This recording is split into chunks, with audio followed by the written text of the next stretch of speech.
Olá pessoal, tudo bem? Boa noite, sejam todos bem-vindos ao nosso Chácara Talk de número 132. O meu nome é André, hoje o pastor Ricardo não está aqui conosco, ele está numa viagem ministerial, mas logo ele está aí retornando também para conduzir o nosso podcast semanal da comunidade Chácara Primavera, que tem como propósito, que tem como objetivo fazer um movimento de reflexão acerca da mensagem que foi exposta no domingo anterior, a fim de que a gente traga isso cada vez mais para a vida prática, para que tenha uma aplicabilidade das Escrituras e assim a gente possa colocar no dia a dia também aquilo que é ensino e também formação da palavra de Deus nas nossas vidas. É muito bom ter você aqui conosco.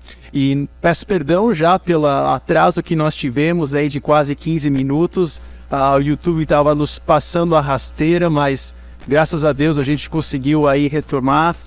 Também agradecendo ao Carlos que está nos bastidores, ele estava ali na correria para tentar conseguir ajustar e que bom que deu tudo certo. Temos o pessoal que já está aqui dizendo, já está chegando aqui e dando seu boa noite, o Gabriel Pelizeira, que já chegou às 5:30 da tarde, né? Ele é sempre o primeiro a chegar aqui, né? Muito bom, Gabriel, ter você conosco. O Victor Hugo, a Ellen, muito bom, a Ellen também está aí com a gente, a Bianca, o Gustavo Bessa, que o homem não é fraco, né? Tá lá em Fortaleza, provavelmente andando com aqueles bug, assim, né? Como é o nome daqueles jeepzinhos, assim, na praia, né? Ele gosta daquilo, né? Muito bom aí, Gustavo, ter você com a gente, a Marisa, o Livan, o Davi, que já tá com pergunta, e pergunta boa, e ainda bem que nós temos aqui pastores altamente qualificados para responder aqui, mas eu vou passar a bola, daqui a pouco a gente vai entrar nas perguntas, e você pode também deixar aqui as suas perguntas no nosso chat, e a gente vai trabalhando com elas, tá bom? O Isaías Júnior, satisfação, a Mara, a Janete Teixeira lá de Porto Alegre, a professora Cláudia Alves, tudo bem, Cláudia? A Shirley, o Carlos Eduardo Domingues, a Natália Borg, a Cris, muito bom ter você aí também, tá? O Sérgio Castro, o Leon, a Rosana Carvalho, a Camila Godoy, que é a candidata à nora do nosso amigo Silas, né? O pastor Silas. Camila, satisfação ter você aí, um grande abraço pro Silas, que é o noivo dela no caso, né? Elaine Canhato, que tá lá na praia, Paula Marques, o Kleber, agora eu perdi aqui, o Kleber, o Julimar, o Sérgio, a Rosângela, o Cristiano Silveira, muito legal, muito bom pessoal ter vocês aí com a gente. Você novamente vai deixando as suas perguntas, as suas colocações, e aqui nós vamos ter a gratidão de estar lendo, compartilhando e assim crescendo juntos nesse momento de compartilhar e aplicação da palavra de Deus. Mas antes de a gente dar sequência aí nessa parte, deixa eu apresentar os amigos que estão aqui com a gente. Tiago, como é que você está? Tudo bem? Satisfação em ter você aí com a gente. André, boa noite para quem está nos acompanhando. Estamos bem, mais uma vez é uma alegria estar com você aqui. Legal. Augusto, como é que você está? Tudo bem, meu amigo? Graças a Deus, tudo bem. Estava de férias esses dias, né? Então eu só tenho que agradecer. Deus foi muito bondoso, mas é bom estar de volta. Renovado, então. É impressionante, assim, mesmo que seja só 10 dias, já dá saudade do pessoal. Então manda as perguntas difíceis para ele, que tá com a cabecinha boa, né? Tá certo. Mas, pessoal, a gente ainda tá aqui do lado de cá, ajustando toda a parte técnica, então se existe alguma questão técnica aqui do som, da imagem, fique à vontade para compartilhar e a gente vai, aos poucos, aqui ajustando, tá bom? Mas, enfim, sem mais delongas, ontem nós tivemos a mensagem 3 da série A Cruz e a Flauta, o caminho de Jesus e os atalhos humanos. E essa série ela tem como objetivo, como propósito, trazer a ressurreição de Jesus para nosso dia a dia, para a nossa vida prática, a compreensão da ressurreição no dia a dia. E a partir disso nós estamos utilizando como ponto de contato uma história que é do flautista de Hamelin, que nós estamos contando no contexto das mensagens, onde a flauta nessa história, nessa lenda, é um instrumento de encanto. E assim então, como naquele contexto da lenda, a flauta teve o seu encanto para com crianças, assim a nossa fonte para o mundo atual tem a ver que existem teologias ou heresias no seio da comunidade cristã que elas também são encantos que visam trazer um caminho mais soft de Jesus, que visam trazer talvez caminhos mais suaves para as nossas vidas, mas que não necessariamente estão correlatas ou têm a ver com o Evangelho. Elas estão pintadas de Bíblia, mas não necessariamente que elas refletem ou espelham o ensino bíblico. E ontem nós abordamos sobre a questão da teologia da autoajuda, como que a teologia da autoajuda ela se expandiu, ela se difundiu de uma forma muito intensa, eu diria assim, nas últimas décadas, né? Alguns até dizem que ela é uma substituta da teologia da prosperidade, porque assim, a teologia da prosperidade ela teve aí o seu momento intenso nos anos 60, 70, né?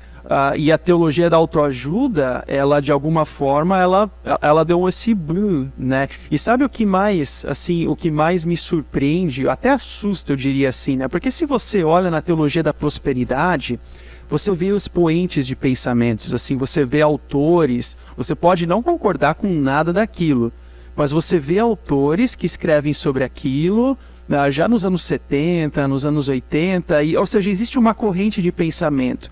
Na teologia da autoajuda, quem é a pessoa que pensa sistematicamente naquilo? Não, é algo que simplesmente pipoca e ela se faz presente nas palestras dos YouTubers, ela se faz presente nas mensagens das igrejas, ela vem de uma forma muito mais encantadora do que de uma forma sistemática como é a teologia da prosperidade. Eu não sei se vocês concordam com isso aí. Eu penso assim, André, dos três temas que nós estamos tratando, né? A teologia da prosperidade no domingo retrasado, a teologia da autoajuda no domingo passado e a teologia dos desigrejados, que é o nosso próximo tema. Eu acho que esse é o tema mais perigoso exatamente por causa dessa característica mais sofisticada, digamos assim. Mas tem uma coisa a mais que me assusta, porque quando a gente estuda a teologia, e nós que somos teólogos, a gente gosta disso, a gente percebe que a teologia sempre foi vanguarda. Ela sempre conduziu a maneira das pessoas pensarem. Então, por exemplo, quando você estuda hoje sobre Estado, conceito de Estado, a maioria das pessoas não tem noção, mas o conceito de Estado que a gente tem hoje foi fortemente influenciado por correntes teológicas do passado. Tá certo. Mas o que eu percebo hoje é que a teologia ela deixou de ser vanguarda e ela está correndo atrás de ideias que surgem e depois a teologia de alguma forma se adapta e se apresenta, entende? E aí com relação à teologia da autoajuda, eu acho que esse é o exemplo claro disso. Nós tivemos um movimento social, filosófico, que trouxe ao centro a questão da autoajuda. Tanto é que os livros de autoajuda são os livros mais vendidos no Brasil e no mundo todo, principalmente no Ocidente. E aí a teologia, ela entra nesse vácuo e surge essa ideia de teologia da prosperidade. Então, dois prejuízos que eu vejo. Primeiro é esse engano e o segundo é que a teologia deixou de ser vanguarda, ela passou a correr atrás, digamos assim, de movimentos que acontecem na sociedade. E ainda lembrando disso, antes de entrar no Augusto, seguindo essa mesma esteira e linha que você está falando, né? O mesmo talvez aconteceu até com a inologia, com as músicas, porque até um certo tempo você via teólogos compondo músicas.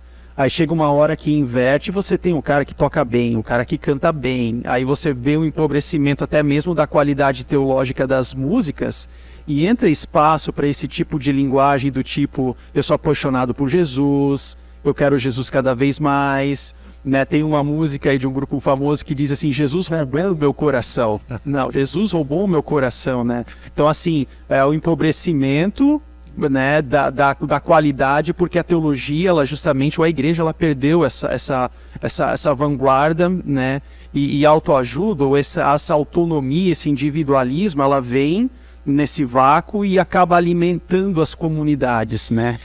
Eu acho que tem dois caminhos, assim, pensando alto, tá?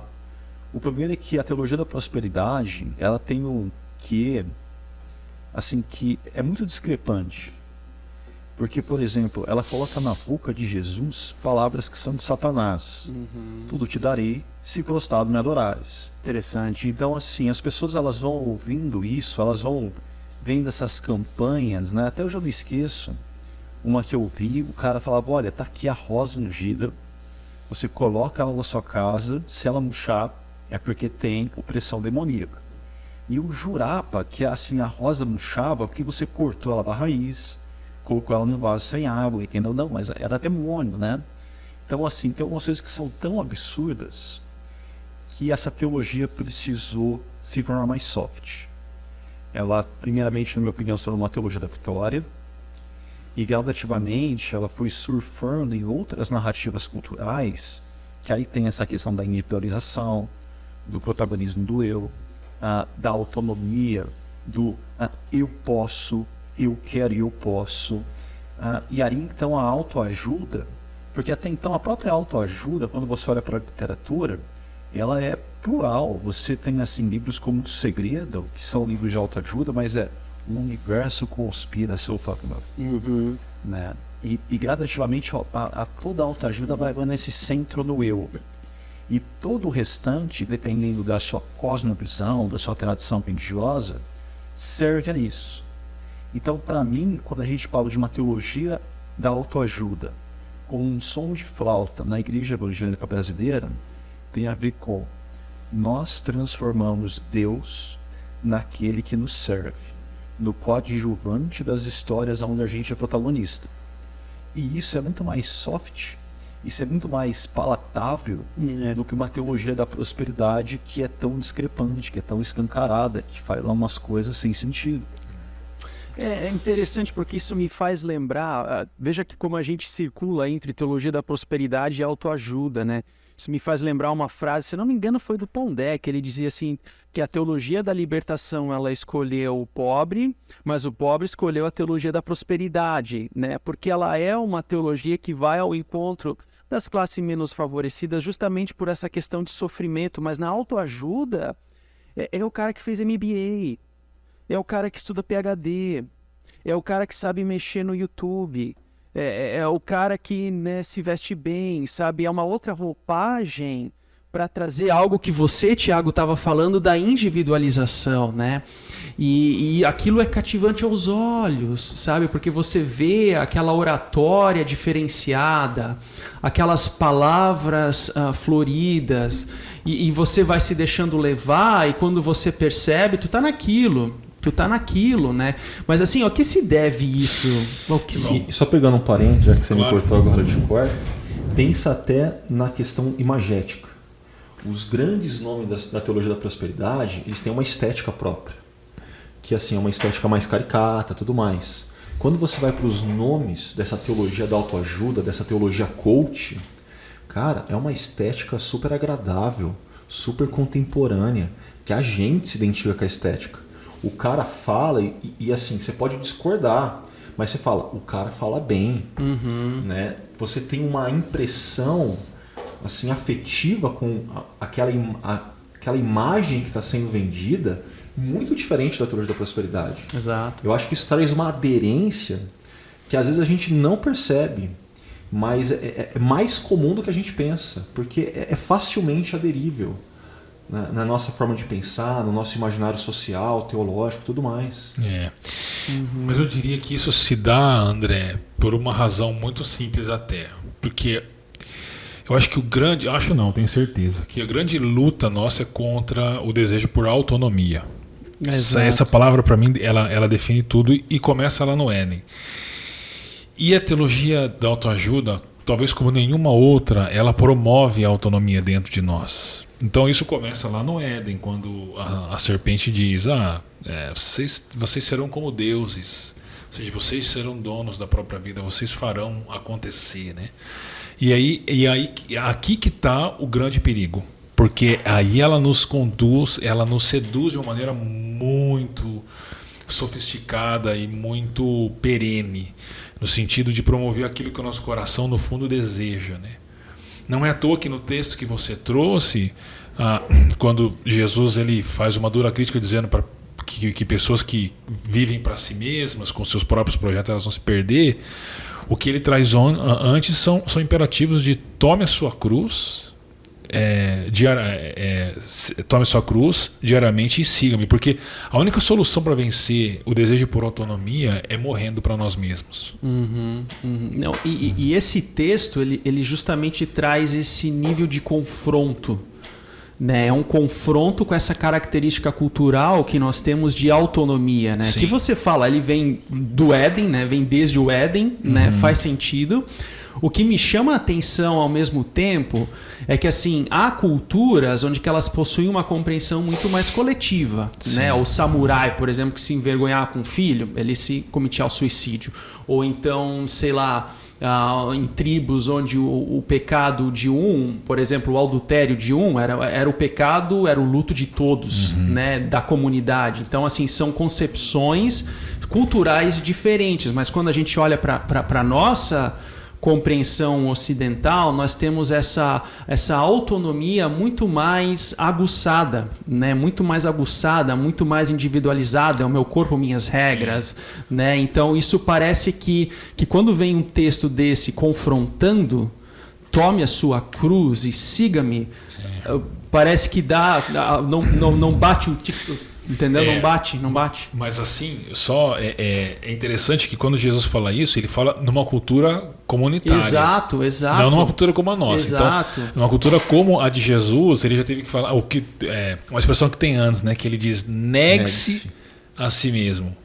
Então, se isso se Jesus teve que falar isso numa cultura comunitária, né? Quanto mais numa cultura como a nossa. Quem dera para nós, né, nessa realidade. Né? Imagina nessa fala nossa de teologia da autoajuda. Negue-se é extremamente contrário do afirme-se. Porque você pode, você consegue. Jesus vem, não, negue-se. Aí Jesus fala, tome a sua cruz. Não é vai e conquiste o melhor emprego, conquiste a sua própria coroa, conquiste a melhor casa. Não, conquiste a sua cruz, carrega a sua cruz. Exato. Né? E aí ele termina, siga-me. Cara, a teologia da autoajuda, você não tem que seguir ninguém, você é o protagonista, as pessoas que têm que te seguir. Sim. Né? Então, assim, se o que Jesus disse já era contracultural numa cultura judaica comunitária, numa cultura como a nossa, altamente individualizada, com esse anseio por uma autonomia, por um protagonismo que coloca tudo e todos abaixo, assim, é muito mais contracultural ainda. E só comentando ainda o texto que a gente está tratando aqui, quando ele fala de tomar a sua cruz, é interessante que ele diz diariamente. Por quê? Porque essa luta contra a autonomia, ela não é vencida uma vez, ela é uma luta travada todos os dias, né? Por isso que quando o apóstolo Paulo vai escrever, ele diz que nós precisamos morrer para nós mesmos para viver para Cristo. Romanos, ele fala muito sobre isso. Então, essa é uma luta sangrenta nossa, sangrenta. E por isso que eu acho então que é tão atrativa e tão perigosa a teologia da autoajuda, porque ela realmente promove aquilo que nós desejamos. Exato, ela vem ao encontro, ela cai como uma luva naquilo que nós ansiamos e desejamos, né? Eu estava lendo outro dia onde falava que a nossa geração é uma geração floco de neve, snowflake, né? Que diz assim que a gente não consegue suportar a pressão e já treme na base. Eu não sei dizer se isso é correto ou não, sabe? Sempre existe aquela crise entre gerações, é uma geração que fala que sofreu mais que a outra, não sei o quê, mas isso traz algumas questões interessantes, porque se é verdade que as gerações atuais elas temem, elas têm as suas dificuldades com pressão da vida, né, os requisitos, situações da vida, isso gera também conflitos internos que daí surgem termos na área da terapia, da psicologia, como baixa autoestima, por exemplo, né, que é um termo muito em voga no âmbito da psicologia e tal. Então, quando vem a teologia da autoajuda que quer te motivar, ela cai como luva num problema que é muito comum na sociedade, entende? Qual que é o ponto? Porque ela é como se fosse a cereja do bolo dentro de uma necessidade que nós temos de nos afirmar, de trazer estima para nós mesmos. E é claro que nós procuramos afirmação, nós procuramos realizações, né, como foi abordado na mensagem ontem, dentro daquilo que nós fazemos, a questão é identidade, né? Ela toca na identidade e ela vem com esses imperativos, né? Então esses são os perigos que a gente enfrenta. Até né, nisso tem um avanço. A teologia da prosperidade, ela mexe com o ter. A teologia da autoajuda mexe com o ser. O ser, exato. Mas eu acho que tem algo a mais, porque eu ouvindo agora o André, a sociedade passou por transformações e essa necessidade de afirmação que nós temos hoje, eu suspeito que não foi sempre assim. O que eu quero dizer? Eu li um livro ano passado que o cara dizia sobre isso, o autor dizia sobre isso, e ele usava um exemplo do avô dele, né? Do que seria o sentido da vida para o avô dele e para nós hoje, e para ele hoje. Então, se nós somos indagados qual que é o sentido da vida, ou qual que é o propósito nosso da vida, provavelmente nós vamos responder a coisas relacionadas a nós mesmos. Mas para o avô dele era um estivador numa cidade costeira da Inglaterra.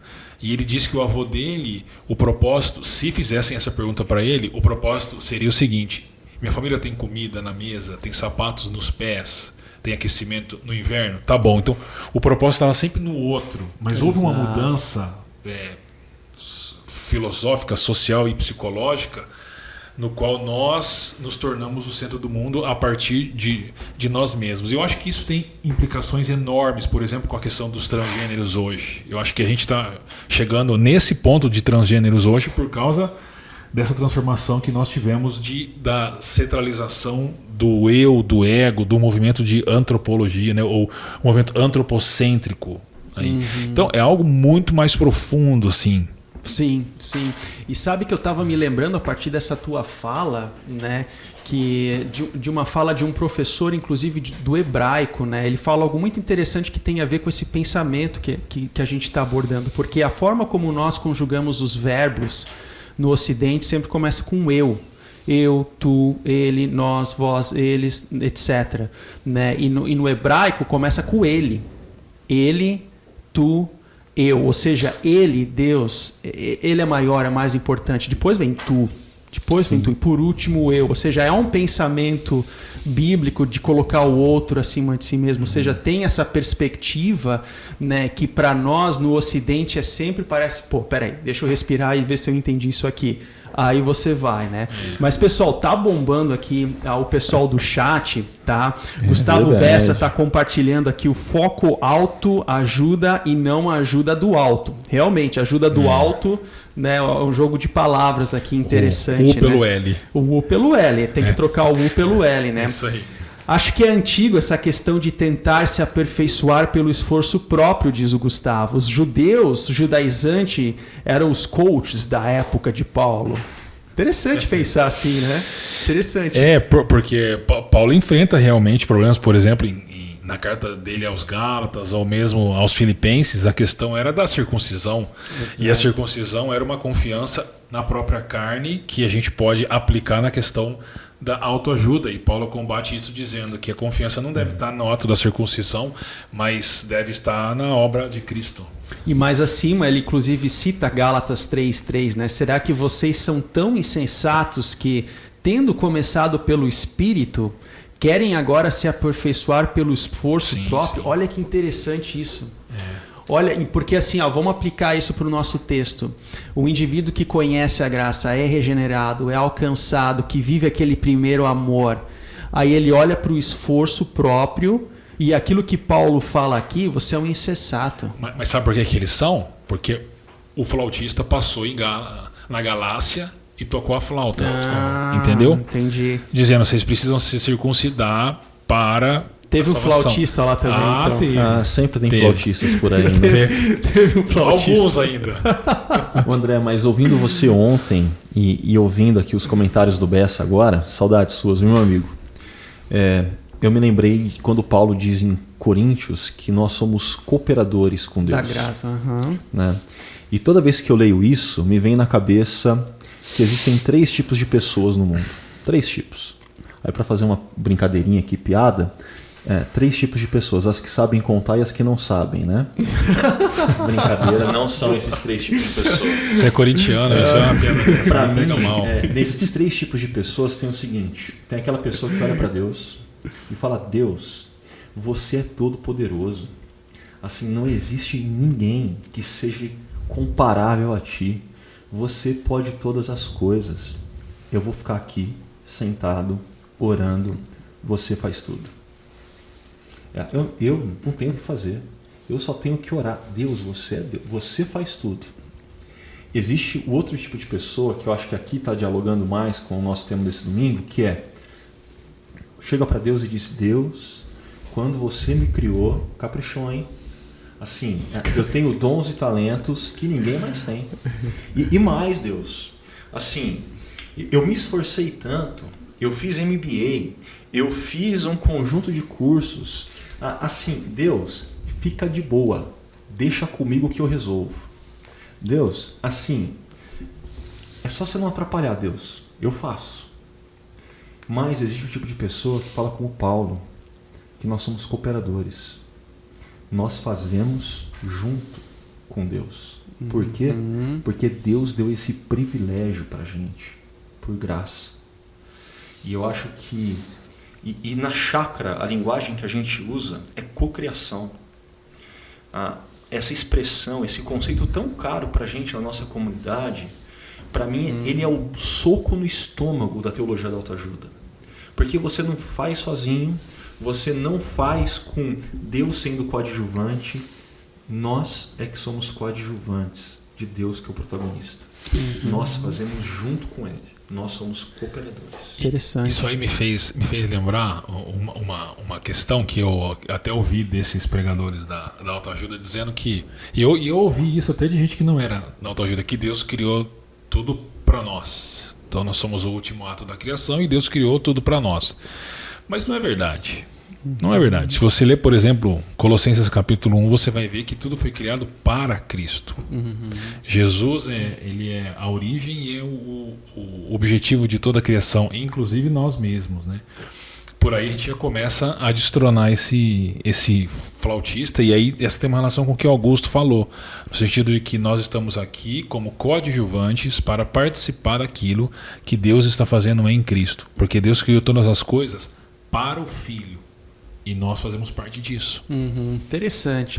E a pergunta da Ellen aqui é muito interessante dentro dessa temática e dinâmica que a gente está abordando agora, tá? Porque ela diz assim, ó, em João 14:12, que é o contexto do envio do Espírito, né, da promessa do envio do Espírito, Jesus diz que nós faríamos coisas maiores do que ele fez.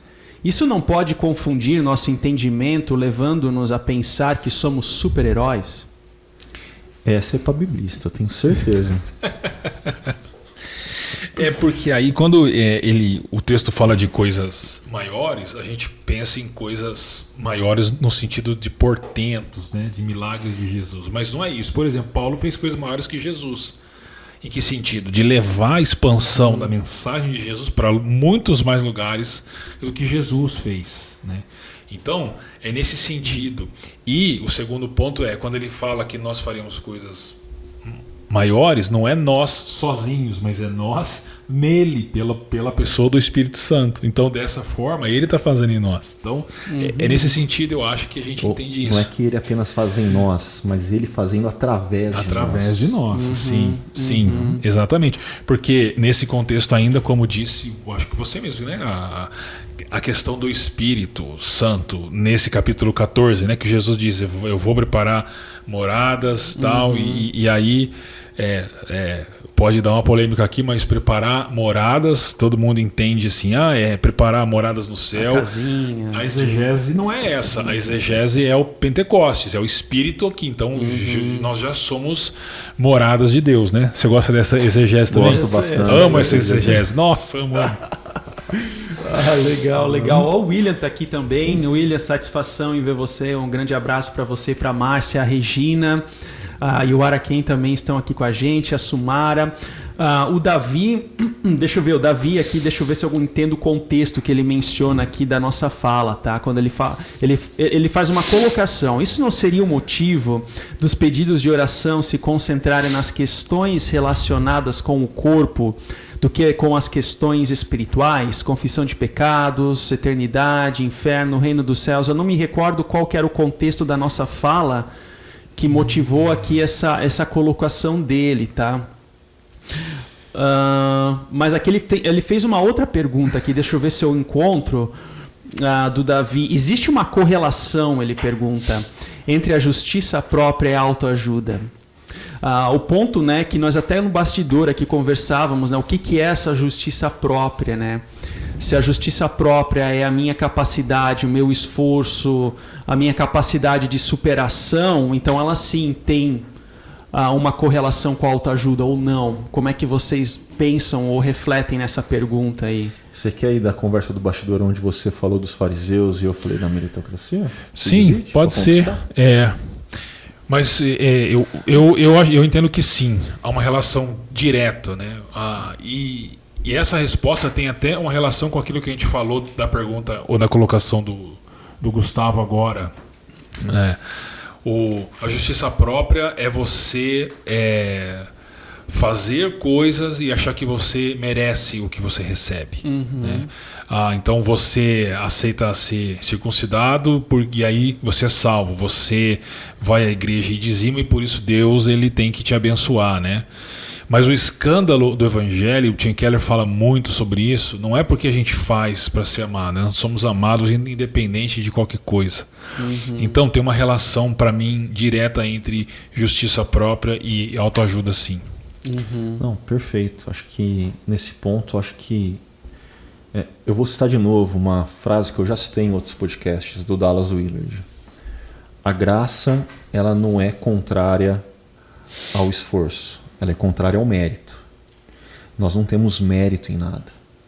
Né? Quem tem mérito é Jesus. Ele fez tudo o que a gente precisava fazer e que a gente não tinha condição de fazer. E por graça ele nos alcança. Por graça ele nos insere na história. Por graça ele deixa a gente ser coadjuvante do que ele está fazendo. Agora, isso não quer dizer que a gente não vai se esforçar. Mas qual que é o ponto? É diferente. Eu me esforço não para alcançar algo de Deus. Eu me esforço porque Deus já me alcançou. Você tem uma reorientação do sentido das coisas.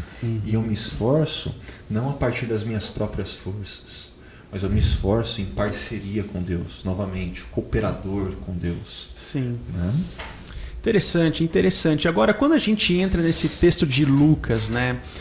Ok, a gente falou, nós aprofundamos essa ideia conceitual, prática do que seria a teologia da autoajuda, como que ela, né, está endereçada na nossa sociedade contemporânea.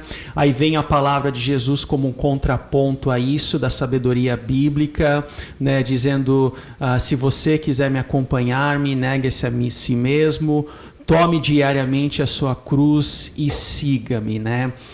O que seria essa autoconfrontação no dia de hoje? Como é que um indivíduo, alguém que está inserido no seu local de trabalho, pode interpretar essa compreensão? Como é que um pai, uma mãe de família, um filho, um jovem na universidade, pode interpretar quais são as situações da vida que essa pessoa vivencia, onde ela é convidada a colocar isso na prática? Vocês têm alguma noção, alguma compreensão nesse sentido? Rapaz, até tomei fôlego aqui, né? Acho que para responder, eu posso correr o risco de dar uma resposta longa? Eu acho que todos nós temos alguns textos que são mais caros para a gente, que marcam a nossa história de alguma forma. E eu tenho um que me é muito caro, e que me é caro porque diariamente eu relembro dele para o ministério. E como esse texto marcou minha caminhada, é até engraçado porque tem a ver com a minha história com a chácara. 2005, acabo de entrar na Unicamp, sou convidado para participar de um TL, treinamento local da BU, aqui pertinho de onde a gente está, na Casa Douglas, na varanda da casa, e aí de repente chega um pastor que eu nunca tinha ouvido falar antes, um cara chamado Ricardo Agreste, e eu lembro até hoje que ele abre o seu tablet, Lucas 11, a missão dos 70, e começa, e fala. E aí no final da palavra dele, ele diz o seguinte, mas reparem o seguinte, aqui, antes da ressurreição, Jesus diz para os seus discípulos que eles vão adiante, e Jesus vai na sequência. Aí ele avança alguns capítulos na Bíblia, mas pós-ressurreição, Jesus olha para os seus discípulos e diz, eu vou na frente, vocês vão atrás de mim. E eu guardo isso com muito carinho no meu coração, porque isso me ajuda a lidar com essa questão de forma bem prática. Porque não é aonde eu quero ir, é aonde Jesus está indo e eu tenho que ir atrás. Ah, mas Jesus está indo num lugar que não é onde eu quero. Tá bom. É hora de eu negar a mim mesmo. É hora de eu abrir mão daquilo que eu queria para experimentar aquilo que Jesus quer que eu experimente. Eu estou indo atrás. Ele é o protagonista. Eu sou o coadjuvante. Eu sigo ele. E à medida que eu vou percebendo aonde ele vai e aonde ele deixa de ir, eu começo a perceber aonde eu preciso me negar, aonde eu preciso abrir mão, quais são os sonhos que eu tenho que parar de sonhar. Existem formas de se viver a vida que, à medida que eu percebo que Jesus vai na frente, eu preciso reaprender a viver. Eu preciso adequar essas formas. Isso para mim é muito prático.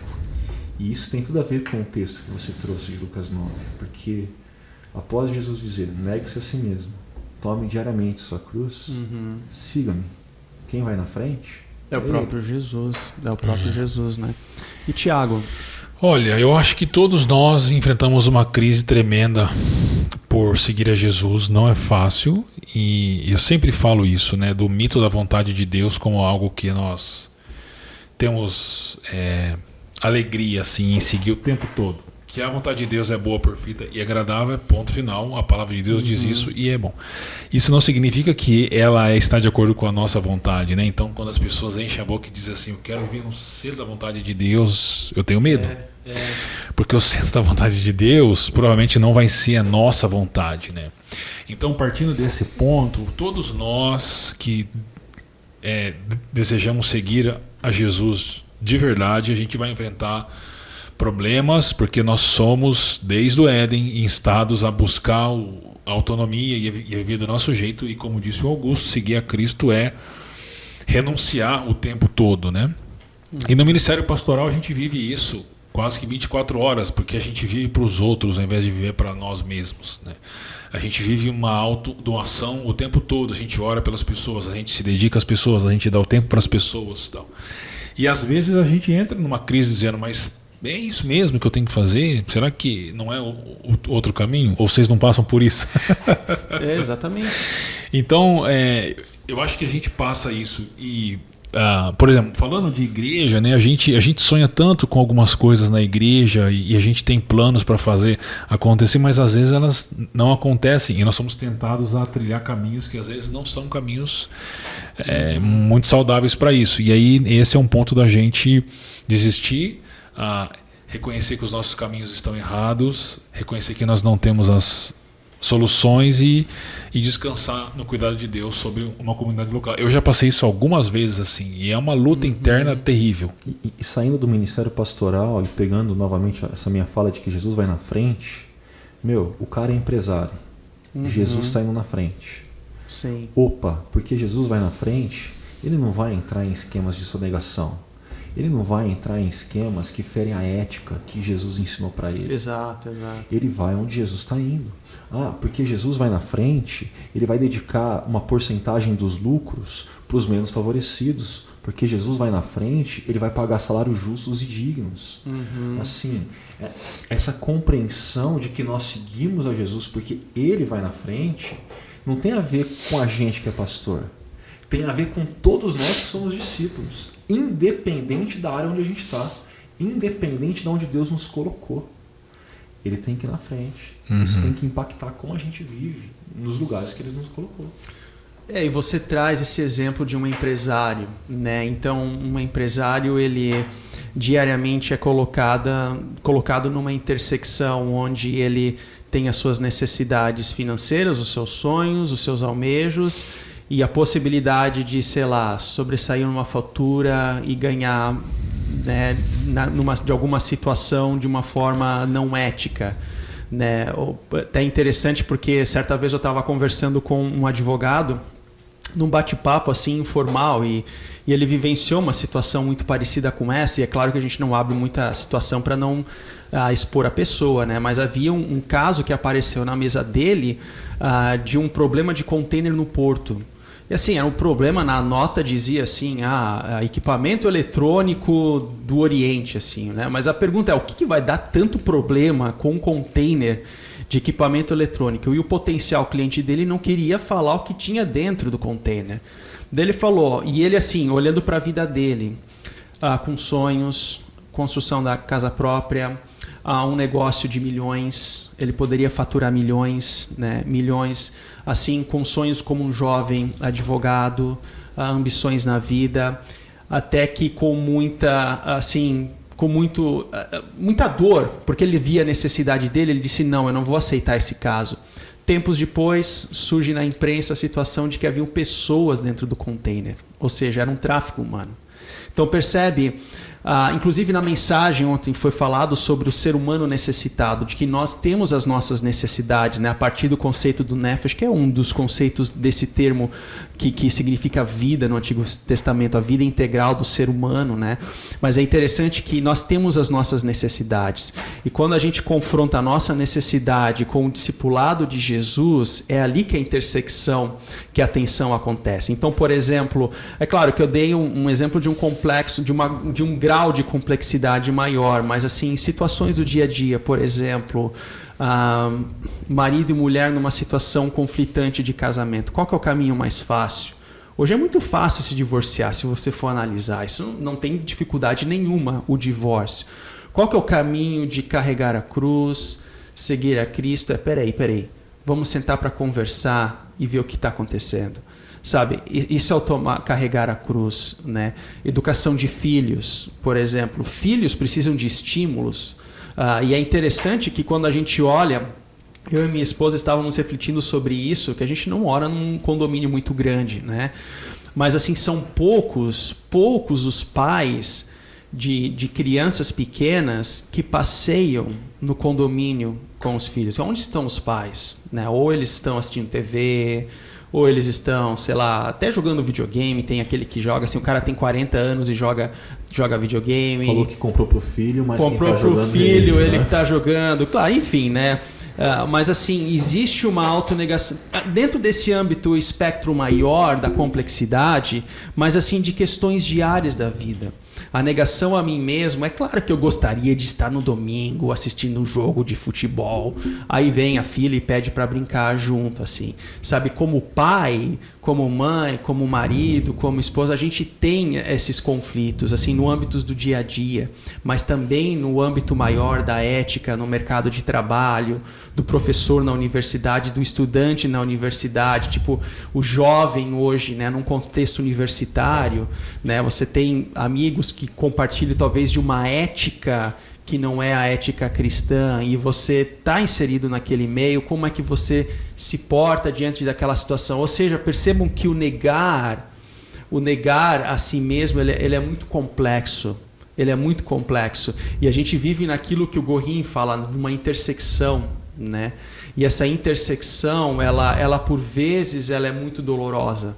Né? Porque assim, a gente, é o que você falou, é o discipulado de Jesus, ele tem esses desafios, né? que é uma questão de tensão.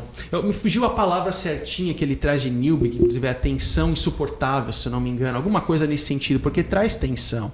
Não é aquela coisa assim que eu digo, eu vou carregar a cruz de Jesus, como uma música, né, toda poética diz, né, usa-me, Senhor, tá bom? Vamos te usar, mas agora carrega a cruz aí, então vamos lá, entendeu? É muito mais complexo do que muitas vezes as nossas palavras colocam. O que vocês acham disso? É aquilo que eu disse já aqui, que a linguagem que a Bíblia usa para isso é uma linguagem de morte. Né? Uhum. Porque a nossa tendência é querer fazer as nossas vontades e viver com base em nosso próprio entendimento. Por isso que o texto de Provérbios alerta que a gente não deve se fiar ao nosso próprio entendimento. Mas eu concordo com você muito assim quando você diz que a maioria das pessoas, e talvez todos nós, a gente não tem uma noção tão profunda do que é isso. Exato. Da profundidade que é você realmente negar-se a si mesmo, tomar a sua cruz diariamente e seguir a Jesus. E essa é uma linguagem realmente de crucificação e de morte, que é um desafio para nós, que a gente tem que lidar com ele todos os dias, né? Mas o paradoxo, e você tem isso no texto que você expôs ontem, é que aí você encontra a vida. Esse é o ponto. E esse ponto, para mim, quem está ouvindo a gente tem que guardar no coração. Porque senão a pessoa pode sair daqui falando, rapaz, esse negócio de seguir a Jesus, assim, é peso demais, assim, não tem vantagem, assim, a matemática é melhor eu ficar de fora. Mas assim, a linguagem de morte é verdade. Mas a gente não pode esquecer que Jesus ao terceiro dia vence a morte. E a ressurreição irrompe uma novidade dentro do cosmos. O reino agora está disponível. A vida de Jesus está disponível para nós. E isso tem uma beleza, isso tem uma riqueza, isso tem uma glória incomparável. Né? Eu gosto muito do texto de Gênesis, quando Jacó passa a família toda para frente, fica para trás para orar, sim, tá com aquele medo, né? Tá voltando para a terra da família, passou a perna no irmão, e aí, o que vai acontecer? E aparece um anjo, e ele começa a brigar com o anjo pela madrugada, e aí então, passado um tempo da briga, ele leva um toque na coxa que desmonta ele. E é como se ele caísse ajoelhado, e ele começa a pedir misericórdia. E assim, é a cena de alguém que perdeu, está derrotado. Mas ali naquela posição, ele pede por graça, ele pede para que ele seja abençoado. E aí ele ouve um negócio que não faz sentido. Porque você lutou com Deus e prevaleceu, seu nome não é mais Jacó, trapaceiro, agora seu nome é Israel. Cara, você não venceu, você perdeu. E você perdeu de tal ponto que você está mancando pro resto da vida. Mas foi a melhor coisa que aconteceu para Jacó. Porque daquele momento que ele perdeu para Deus, ele não era mais Jacó trapaceiro. Ele era Israel de Deus. E assim é conosco também. Interessante isso. Quem quiser perder, ganhar a vida, vai perder. Mas quem topar perder a vida por conta de Jesus, vai ganhar uma vida que é a vida do próprio Jesus em nós. E até eu estava lembrando aqui 1 Coríntios 15, quando Paulo fala no que semeia não nasce, a não ser que primeiramente morra. Tipo, parece que até Paulo está aqui na conversa com a gente dizendo, até a natureza compreende assim, entendeu? Porque a semente, para ela florescer, ela primeiro morre. Né? Então, isso para a vida espiritual é o mesmo princípio.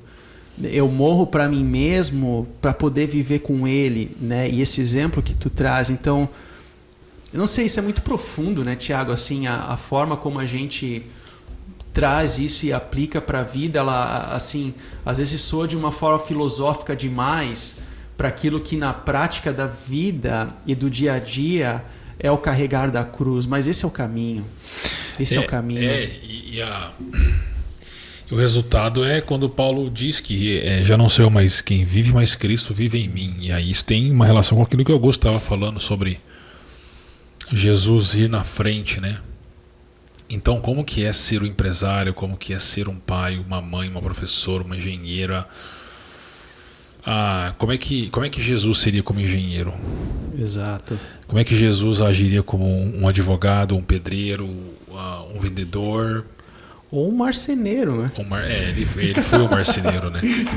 Mas é interessante pensar no Jesus bem concreto, do né? business, assim. É interessante, né? Refletir sobre isso, assim. Pois é.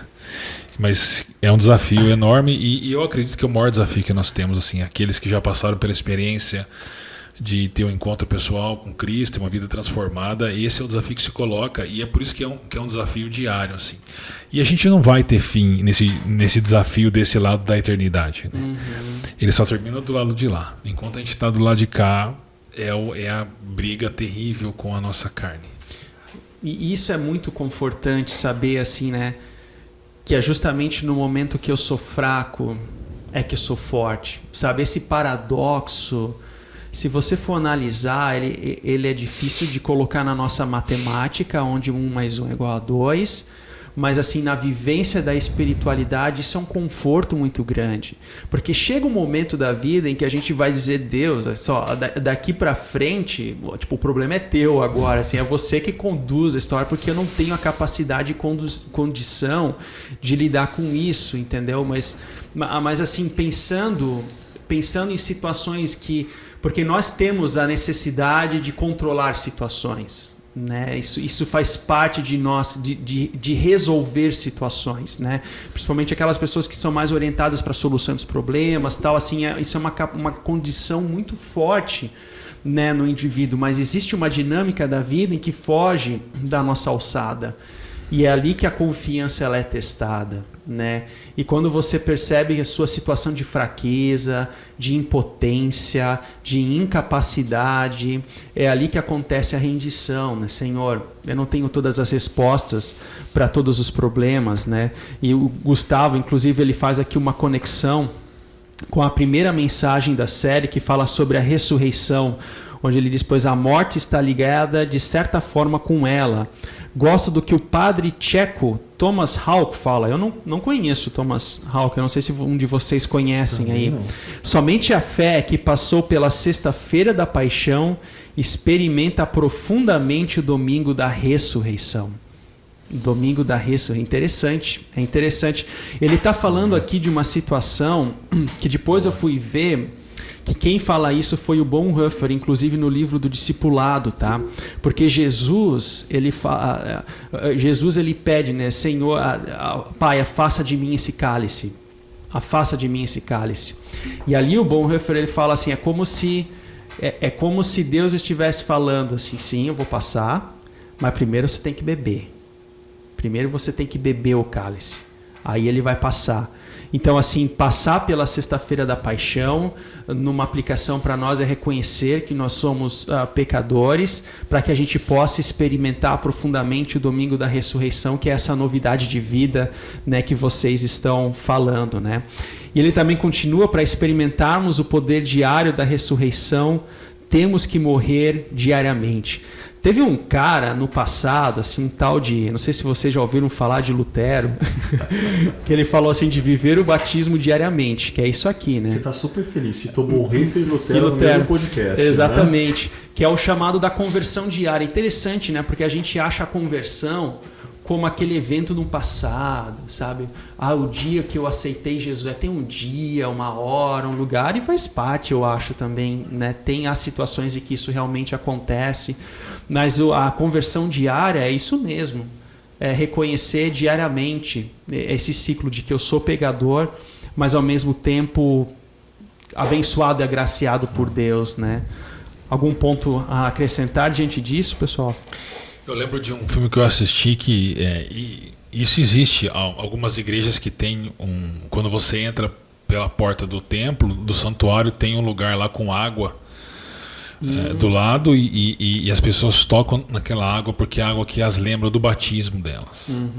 E o batismo é também a ideia de morte para nós mesmos. Então elas são lembradas todas as vezes que elas morreram para elas mesmas e devem viver para Cristo. E aí, conectando com aquilo que a gente ouviu do Ricardo na última série, a questão das liturgias, elas nos ajudam a morrer diariamente e experimentar da ressurreição de Cristo diariamente. Do contrário, nós vamos nos perder.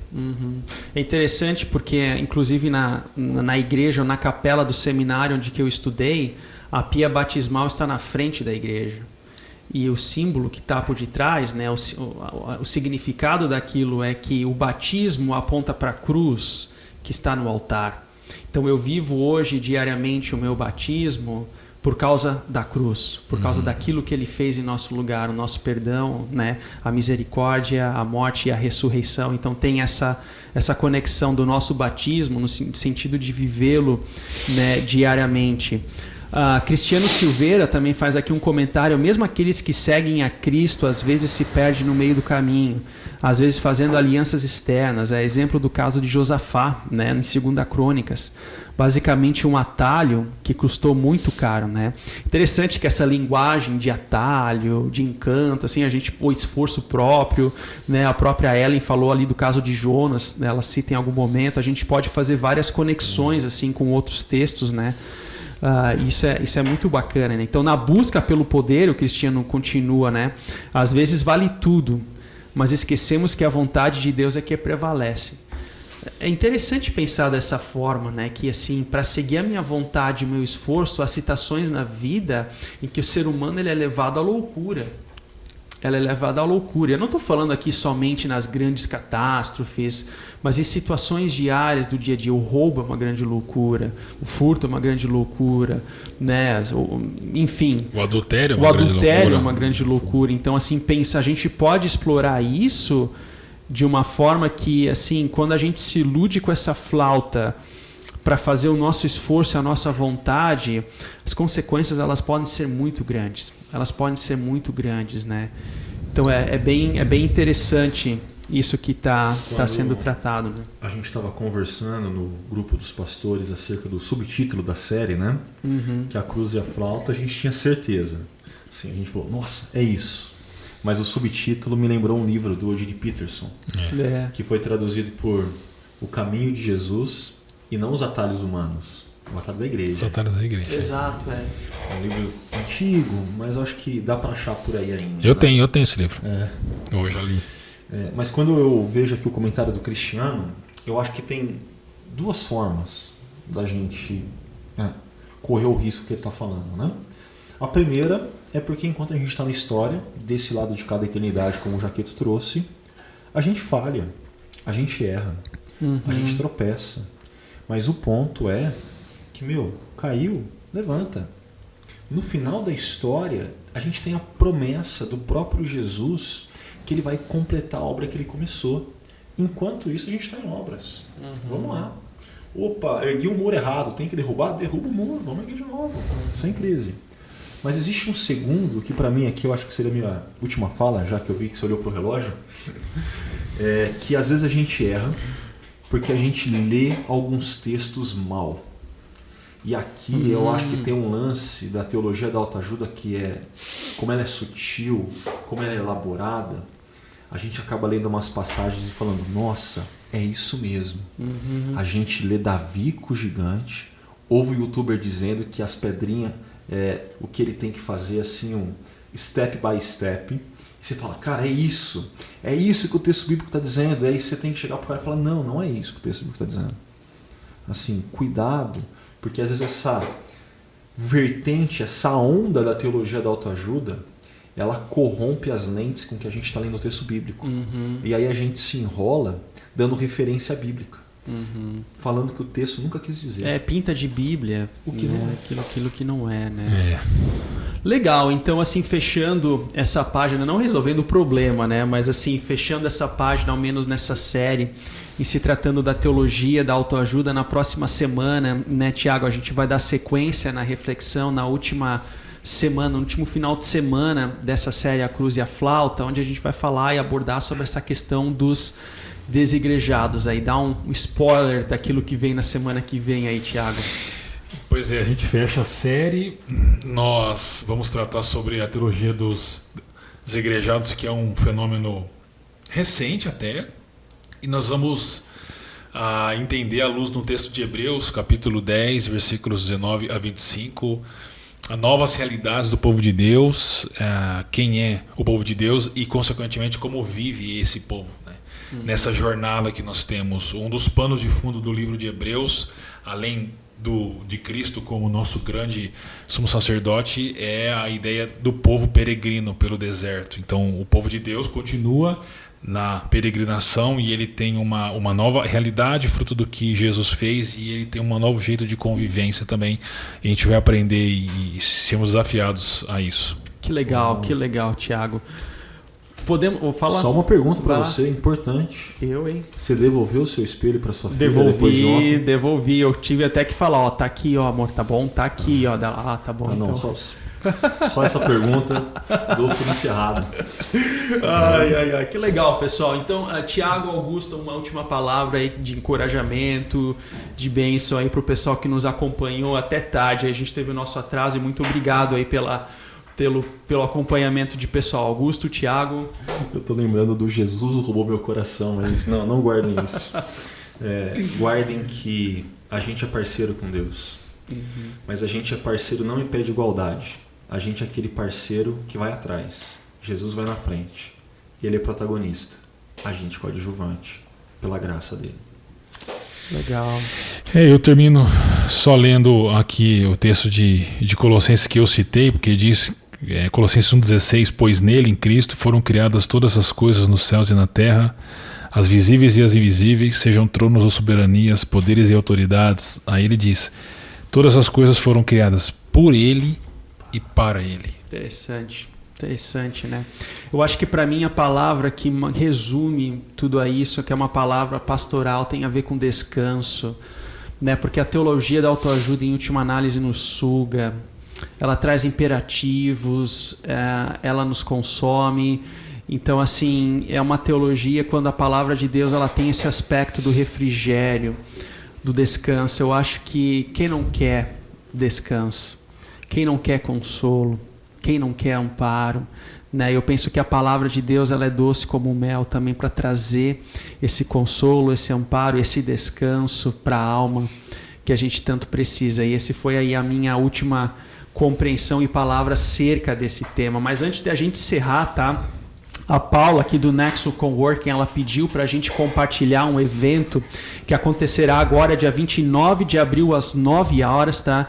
Que é a primeira edição da palestra sobre fé e trabalho. E o tema que será abordado é sobre empregabilidade. Estarão então ali palestrando nesse dia o Francisco da Costa, um grande amigo, Francisco, diretor de recursos humanos, com mais de 25 anos de liderança de equipes, e também a grande Cris Kerr, mentora e especialista em desenvolvimento humano, carreira e propósito. Então você que é da área, que você que tem interesse em crescer nesse tema da fé, também conectada com o trabalho, essa é uma oportunidade muito bacana dentro desse projeto envolvendo a Nexo Coworking. Ela vai ser aqui no Espaço Barão, né? É muito importante a gente não esquecer de falar. Então, 29 de abril, às 9 horas, aqui no Espaço Barão.